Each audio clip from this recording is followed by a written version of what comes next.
রাজধানীর ব্যস্ততম পদচারী সেতু এটি। সেতুর উপরে পথ আটকে কিংবা শুয়ে থাকার এমন দৃশ্য বেশ পুরনো।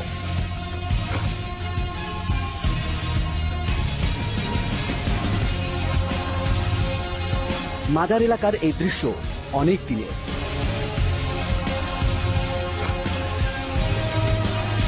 ধানমন্ডি এলাকার এই শিশুর নাম হৃদয়, আর হৃদয়ের কোলের শিশুটির নাম তামিম।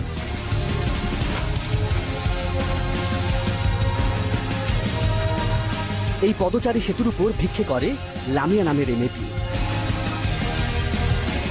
আর সেতুর নিচে দুই শিশুকে পুঁজি করে ভিক্ষে করেন এই নারী। এগুলো খুবই চেনা জানা আর পরিচিত দৃশ্য। রাস্তাঘাটে বের হলেই এগুলো আপনাদের চোখে পড়বে। আসলে খুবই পরিচিত ছবির পেছনেই লুকিয়ে থাকে অচেনা কিছু দৃশ্য, অজানা কিছু গল্প। ধর্মীয় আর সামাজিকভাবে ভিক্ষাবৃত্তিকে ঘৃণার চোখে দেখা হয় বলেই এখন ভিক্ষুকরা শিশুদেরকে ভিক্ষের কাজে ব্যবহার করছে, অর্থাৎ শিশুকে পুঁজি করে চলছে এই ভিক্ষের কাজ। আমাদের ক্যামেরা তো ধরা পড়েছে এমন কিছু শিশু চরিত্র, কিন্তু কেন এবং কিভাবে এই শিশুরা ভিক্ষের কাজে জড়িয়ে পড়ছে আমরা জানতে চাই।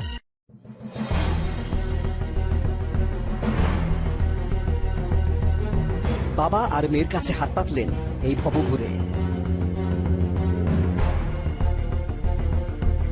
কিন্তু একই একটু আগে যাকে ভিক্ষে দিতে দেখা গেল সেই আবুল কালামই এখন মানুষের কাছে হাত পাততে শুরু করেছেন।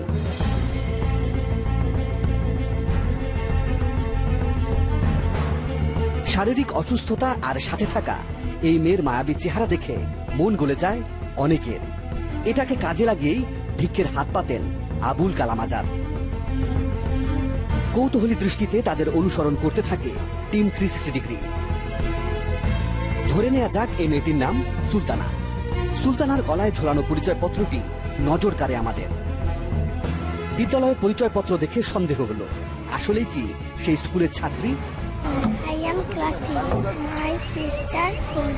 সুলতানার মুখে ইংরেজি শব্দ শুনে সন্দেহ অনেকটাই দূর হলো, কিন্তু স্কুল বাদ দিয়ে ভিক্ষে কেন?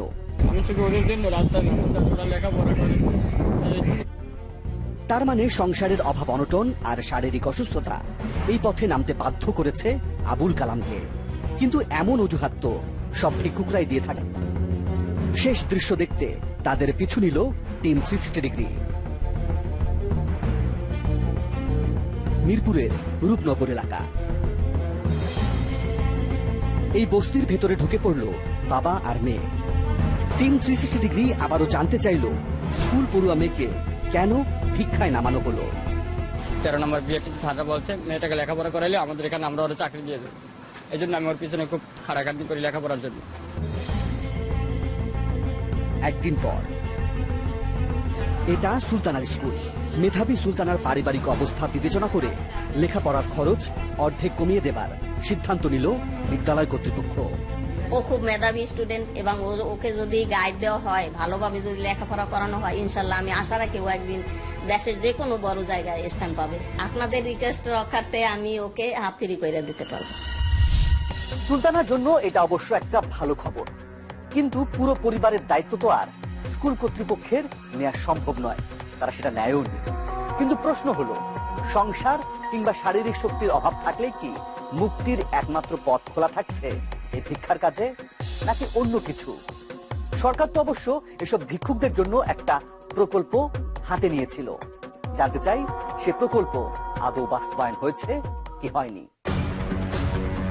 ভিক্ষাবৃত্তি বন্ধ করতে ভিক্ষুক জরিপ এবং প্রশিক্ষণের মাধ্যমে তাদের পুনর্বাসনের লক্ষ্যে 2009 এবং 10 অর্থ বছরে ভিক্ষাবৃত্তিতে নিয়োজিত জনগোষ্ঠীর পুনর্বাসন ও বিকল্প কর্মসংস্থান নামের একটি প্রকল্প হাতে নেয় সরকার।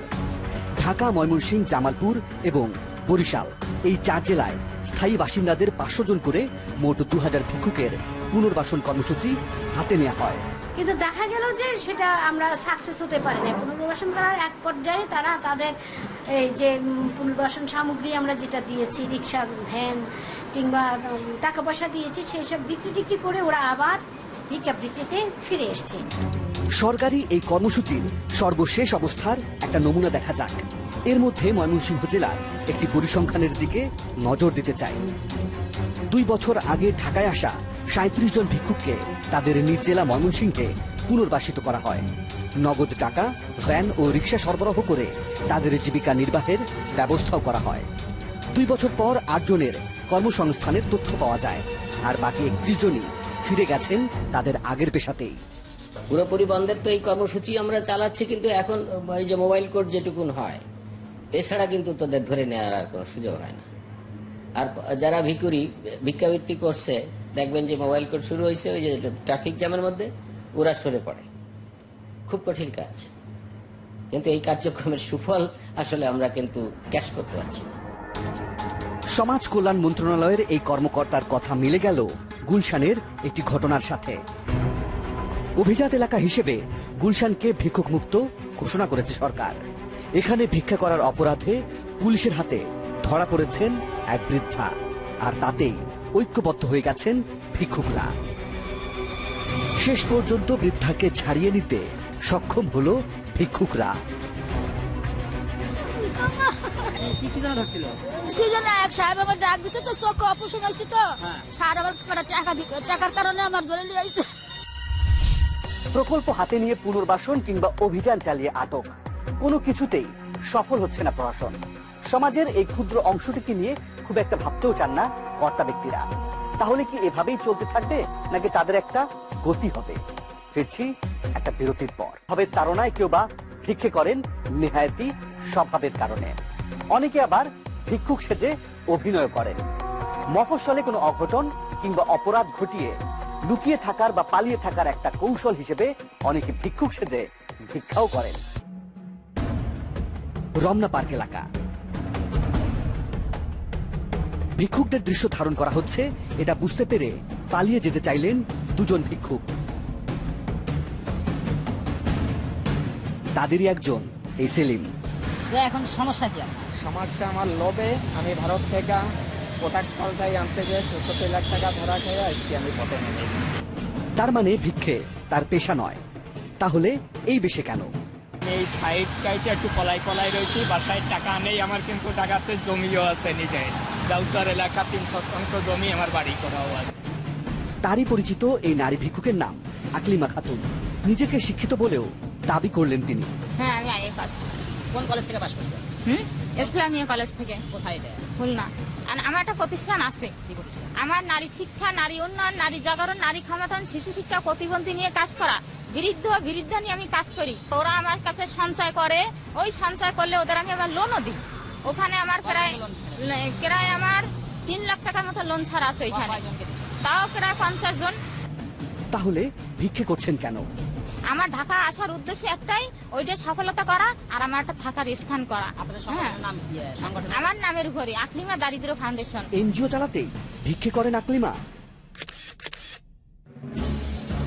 রাজধানীর কমলাপুর রেল স্টেশন এলাকা। রেলগাড়ি আসলেই হুড়োহুড়ি আর ছোটাছুটি শুরু করে দেয় একদল শিশু। এদের কেউ বাবাহারা, কেউ মাহারা, আবার কেউ বাবা মা দুজনকেই হারিয়েছেন। রেল স্টেশন যেন তাদের ঘর বাড়ি, এখানেই থাকে, এখানেই খায়।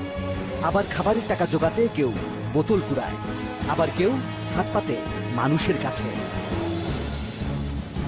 হৃদয়, সে জানে না তার বয়স কত, কে তার বাবা মা। সে শুধু জানে রেলগাড়ি থেকে খালি বোতল কুড়াতে হবে আর মানুষের কাছ থেকে টাকা চাইতে হবে।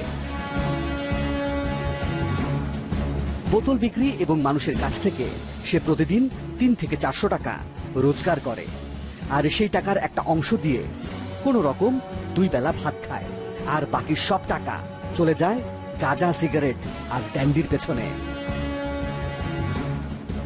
সিলেটের ওসমানও এই বয়সে ভিক্ষের টাকা দিয়ে গাঁজা সেবন করে। হৃদয় আর ওসমান ক্যামেরার সামনে কথা না বললেও সব বলে দিল তাদেরই আরেক বন্ধু। ওরা ইনকাম করে কোনোদিন মায়া লগে ঘুরে মুড়ে, আবার কোনোদিন গাঞ্জা খায়, কোনোদিন সিগারেট খায়, আর সবচেয়ে বেশি ওরা চাইব টঙ্গি আর তেজগাঁও, ওই জায়গায় গাঞ্জা বেছে, ডেন্ডি বেছে, ওই জায়গায় ওগর ছটফাদাররা থাকে, ছটফাদাররা ওরা চুরি করা, ওগর তো পকেট মারা। কেউ ভিক্ষে করে শখে, কেউ বা শিখে, কিন্তু কারণ যাই হোক না কেন এই সেলিম, আকলিমা, হৃদয় আর ওসমানদের ভিক্ষের কারণটা একটু ভিন্ন। ক্ষুধা মেটাতে যেটুকু টাকা প্রয়োজন তার থেকে বেশি অর্থ যখন তাদের পকেটে চলে আসে, তখন তাদের মাথায় খেলা করে ভিন্ন কিছু। আজ তারা আসক্তি জমিয়েছে ড্যান্ডিতে, এরপর আসক্তি জমাবে আরো বড় কিছুতে। বাবা মার শাসন নেই, ভালো মন্দ চেনানোর কেউ নেই, তাই অনিবার্য গন্তব্য অন্ধকার গলি। কিন্তু যিনি জেনে বুঝে তার দুধের শিশুকে ভিক্ষের কাজে নামায়, তাকে কি বলবেন? এটি ধানমন্ডির লেক পার্ক এলাকা। এই দুধের শিশুর পরিচয় জানা নেই তার বাবা মাকে, কিন্তু ভাই পরিচয় দিয়ে তাকে নিয়ে ভিক্ষে করছে আরেক শিশু।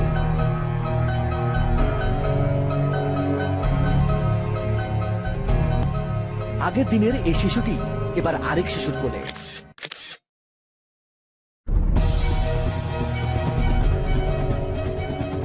পরিচয় নিশ্চিত করতে চায় টিম 360 ডিগ্রি। সেজন্য শিশুটির মায়ের খোঁজ শুরু হলো। তখন সন্ধ্যা পেরিয়ে রাত। একজন নারী শিশুটিকে কোলে নিয়ে লেক পার্ক এলাকা ছেড়ে চলে যাচ্ছে। তার রিক্সা অনুসরণ করতে থাকে টিম 360 ডিগ্রি। রায়বাজার গলিপথে ঢুকতে না পেরে সেই রিক্সা হারিয়ে যায়। পরদিন সকালে এবার সরাসরি সেই শিশুটির বাড়িতে হাজির টিম 360 ডিগ্রি। তোমার নামটা বলো। হৃদয়। হৃদয়। ঘরে পাওয়া গেল 3 শিশুকে। টাকা তোলে, এটা কি মানে সম্মানজনক পেশা? এটাকে আপনি কে বলছে? হ্যাঁ, কে বলছে? আপনি না দেন আজ কথা কইবেন কে এরকম? তিনি শিশুদের দিয়ে ভিক্ষে করানোর কথা সরাসরি অস্বীকার করলেন, কিন্তু টিম 360 ডিগ্রির ক্যামেরায় ধরা পড়ল আগের দিনের কথোপকথন। সেদিন তার ছেলেকে তিনি কি বলেছিলেন, এবার সেটাই শুনুন।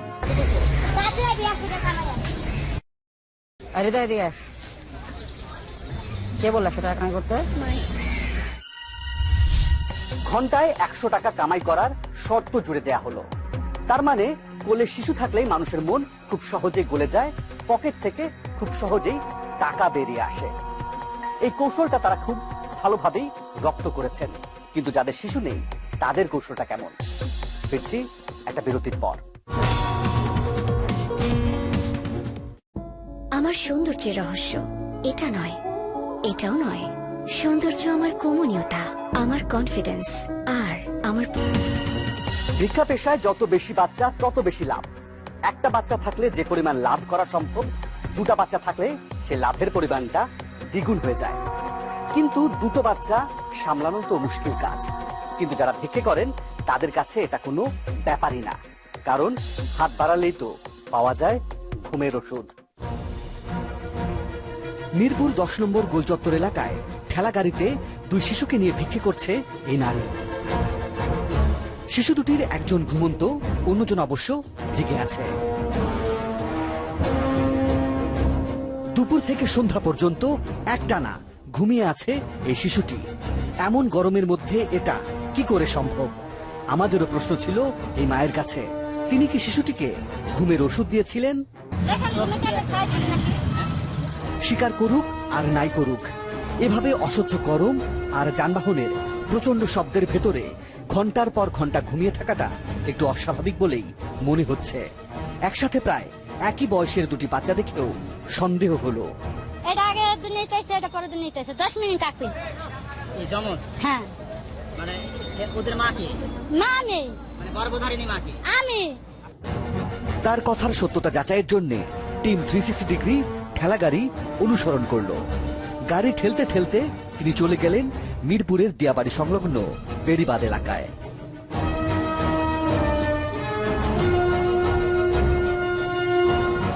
কিন্তু এ কি, গাড়ি তো দেখছি ভাড়া করা। তার মানে এখান থেকে আরো গাড়ি ভাড়া দেয়া হয়। কয় টাকা করে নেন পার ডে? 30 টাকা। 30 টাকা। কয়টা গাড়ি আছে আপনার? 15টা। শুধু এমন গাড়ি নয়, শাড়িও ভাড়া দেয়া হয় ভিক্ষের জন্য। এমনকি বাচ্চা ভাড়া নেবার তথ্যও আছে টিম 360 ডিগ্রির কাছে। এটা প্রমাণ করা অবশ্য একটু সময় সাপেক্ষ ব্যাপার, তবে সেদিকেও নজর রাখছে টিম 360।